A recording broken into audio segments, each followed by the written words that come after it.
Fries kept in a cellar, aged oil, and perfect symmetry? If you've ever wondered why French fries at restaurants always taste better than homemade fries, this is your chance to find out. One of the secrets to how fast food restaurants make their French fries crispy is that they double fry them. The result is a French fry that's soft inside and crispy outside. The reason has its basis in science. Food scientist Dr. Ariel Johnson and celebrity chef Jet Tila demonstrated the process in a popular science video. They start out by soaking the fries in cold water to remove excess starch and then pat them dry. Johnson said about starch granules, "They're very hard and they're not very tasty."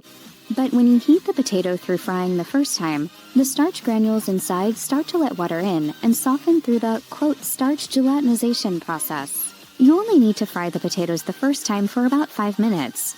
The first round of frying yields limp, greasy fries, but that's exactly what you want to ensure the final fry is soft inside. After your first round of frying, excess grease is removed from the surfaces, and some cooks choose to freeze the fries before the second round of frying. If restaurants like McDonald's don't appear to double fry their fries, it's because they're using frozen fries that have already undergone an initial flash fry before freezing. Johnson says that during the second round of high-temperature frying, the remaining water fries away, leaving behind a fry that's crisp outside and soft inside. To accomplish a soft yet crispy fry, temperature matters. When restaurants double fry their sliced potato strips, their first round of frying is at a lower temperature than their second round of frying. During the first round of frying, the goal isn't to brown the French fry. It's to soften up the inside of the potato to make it pillowy and creamy. However, the second round of frying is all about developing a crisp, golden browned outside. In the popular science video, Ariel Johnson, food scientist, says that during the second fry, the key to a beautifully browned surface is to activate the Maillard reaction, as she explains it as the reaction between naturally occurring sugars and amino acids in ingredients brought to a high temperature. According to food chemist Harold McGee, the first stage of frying should be for 8 to 10 minutes in oil that is 250 to 325 degrees Fahrenheit. The second stage should be in hotter oil around 350 to 375 degrees Fahrenheit for about 3 to 4 minutes. When you decide to make French fries at home, you shouldn't just grab whatever potatoes you have in the pantry, because not all potatoes fry up the same. Restaurants know that the best type of potato for French fries is starchy rather than waxy. If you don't pay attention to the type of potato you use to make your fries, you'll end up with fries that don't taste as good as the ones you get in a restaurant. Starchy potatoes are high in starch and low in moisture. When starchy potatoes heat up, the starch inside separates to make fluffier French fries. The most iconic starchy potatoes are russet potatoes, and they're perfect for French fries. Masterclass says you'll want to avoid using waxy potatoes for French fries because they have a lot of moisture with a lot of starch. It's best to save your waxy potatoes for dishes that need the potatoes to be able to hold their shape, like potato salads or soups.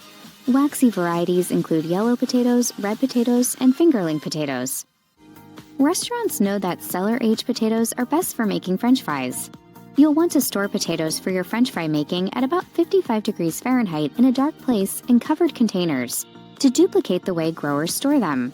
The ideal storage location should have about 95% humidity as well.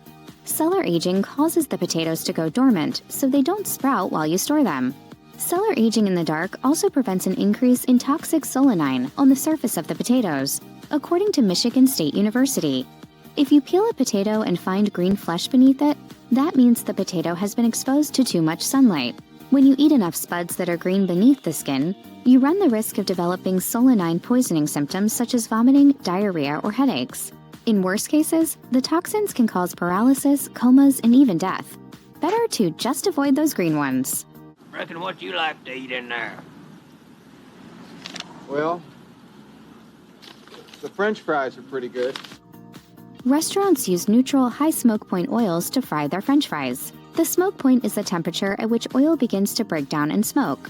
Once oil reaches the temperature at which it smokes, it gives off a burned flavor and releases harmful polar compounds that have been linked to various health issues. So not only does using a high smoke point oil keep your French fries tasting their best at high temperatures necessary for crisping your fries, but it also keeps you healthier. According to Michelin, cooking oils with the highest smoke points include avocado oil, refined vegetable oil, safflower oil, sunflower oil, peanut oil, canola oil, and grapeseed oil. However, you will want to avoid refined vegetable oils for frying because they have already been exposed to heat and break down easier. While some restaurants like McDonald's once fried their fries in lard, the practice largely changed in the 1990s as people started to worry about high levels of cholesterol and saturated fats in their foods. While French fries have a starchy carb flavor that is pretty amazing on its own, restaurants add seasonings that elevate the flavor. The most basic seasoning to add to fries after cooking is salt. When chef Sami Nosrat, author of Salt, Fat, Acid, Heat, talked with NPR, she said that salt brings the aromatic qualities of vegetables to the top, which can make fries taste more like themselves. So the first step to seasoning French fries in a way that makes them taste as good as restaurant French fries is to add salt. However, there are plenty of other flavors that go well with potatoes, such as onions. Think onion powder, garlic, curry powder, parsley, pepper, rosemary, and thyme.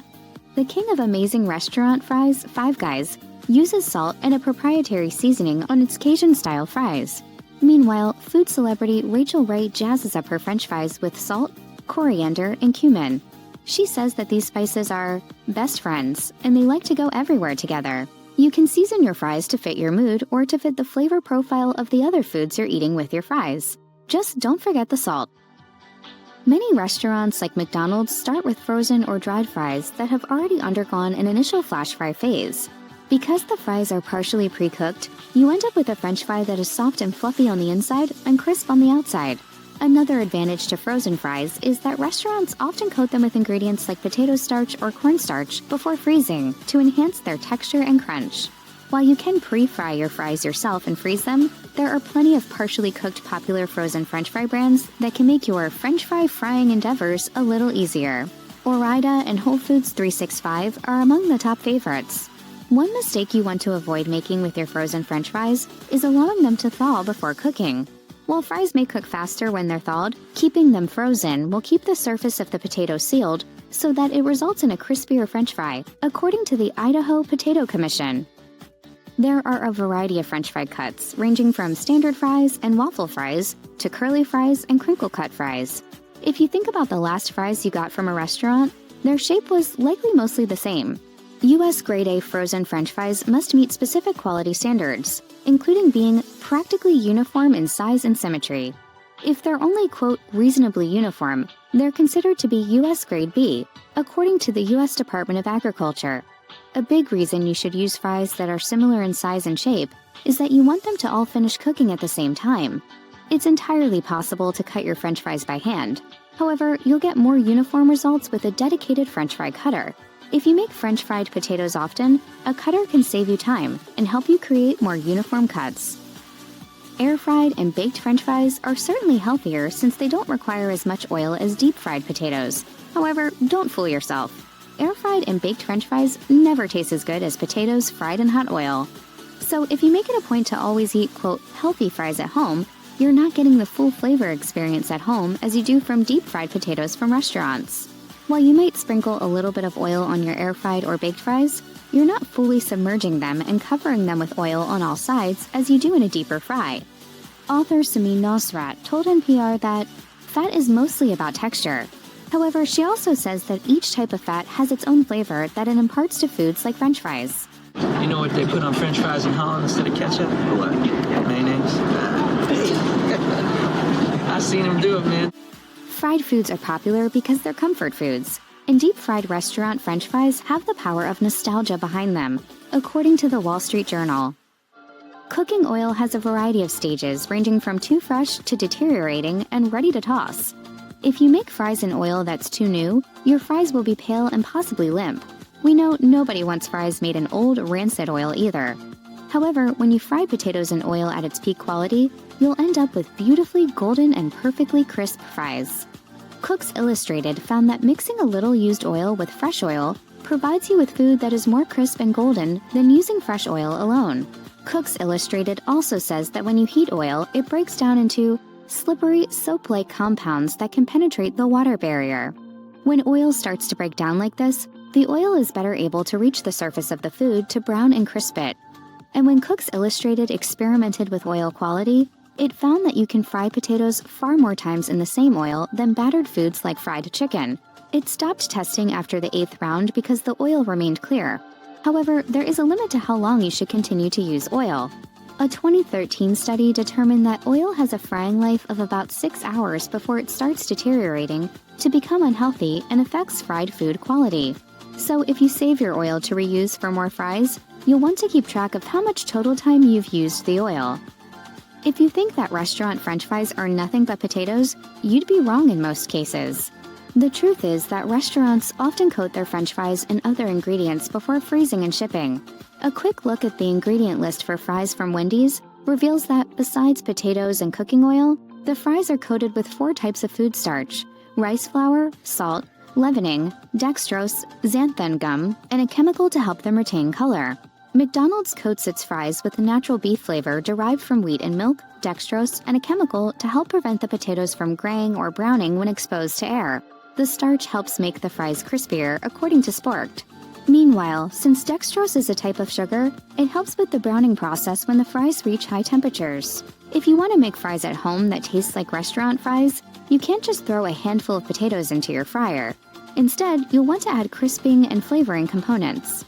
For example, if you want to make a copycat McDonald's fries, you would start out brining frozen shoestring fries in a slurry of ingredients. Then, you would freeze the fries for about 5 minutes before deep frying. The results are more similar to restaurant fries than frying plain cut potatoes alone.